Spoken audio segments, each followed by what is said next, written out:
Hi friends, ఈరోజు బెండకాయ కోడిగుడ్డు ఫ్రై ఎలా చేయాలో చూద్దాం. నేను ఇక్కడ పావు కేజీ బెండకాయలు తీసుకొని చిన్న చిన్న ముక్కలుగా కట్ చేశాను.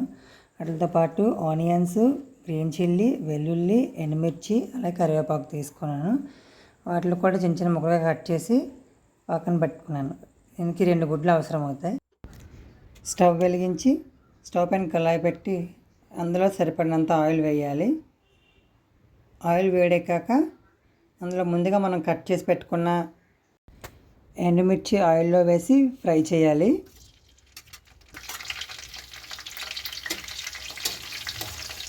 ఎండుమిర్చి ఫ్రై అయ్యాక కట్ చేసి పెట్టుకున్న పచ్చిమిరపకాయలు, వెల్లుల్లి రెబ్బలు వేసి ఫ్రై చేయాలి.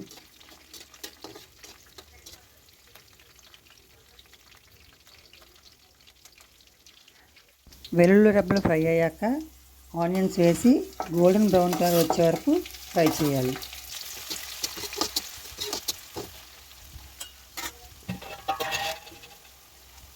ఆనియన్ ముక్కలు వేసాక అందులో కొంచెం సాల్ట్ వేయాలి. సాల్ట్ వేస్తే ఆనియన్స్ అనేవి కొంచెం త్వరగా మగ్గుతాయి. 2 రెమ్మల కరివేపాకు కూడా వేసి ఫ్రై చేయాలి.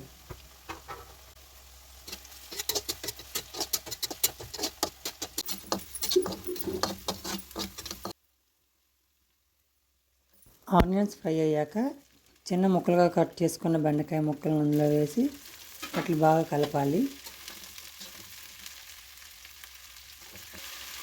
కలిపాక స్టవ్ సిమ్లో పెట్టి దానిపైన మూత పెట్టాలి. మూత పెట్టిన 5 మినిట్స్ తర్వాత మూత తీసేసి మళ్ళీ ఒకసారి బాగా కలిపి పెట్టాలి.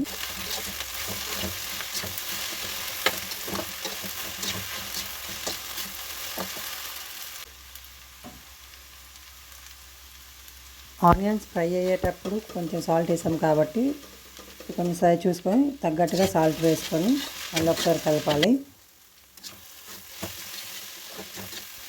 ప్రతి 2-3 నిమిషాలకు ఒకసారి అలా కలుపుతూ ఉండాలి. లేదంటే అడుగంటుకున్నదనుకోండి కర్రీ అనేది చేదు వచ్చేస్తుంది.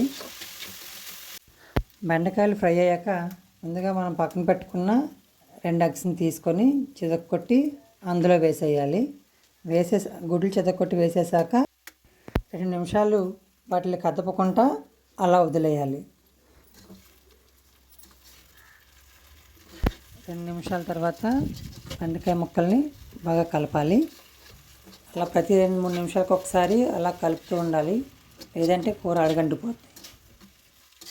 ఫ్రై అవుతున్నప్పుడే సాల్ట్, కారం ఫ్రై చూసుకొని సరిపోకపోతే మనకు తగ్గట్టుగా అడ్జస్ట్ చేసుకోవాలి. కర్రీ మాడిపోకుండా కలుపుతూ ఉండాలండి. లేదంటే కర్రీ అనేది చేదుగా అయిపోద్ది. ఓకే అండి, మనం చేస్తున్న బెండకాయ ఎగ్ ఫ్రై అనేది రెడీ అయిపోయింది. సర్వింగ్ బౌల్లోకి తీసుకొని సర్వ్ చేసేయడమే. Please subscribe my channel.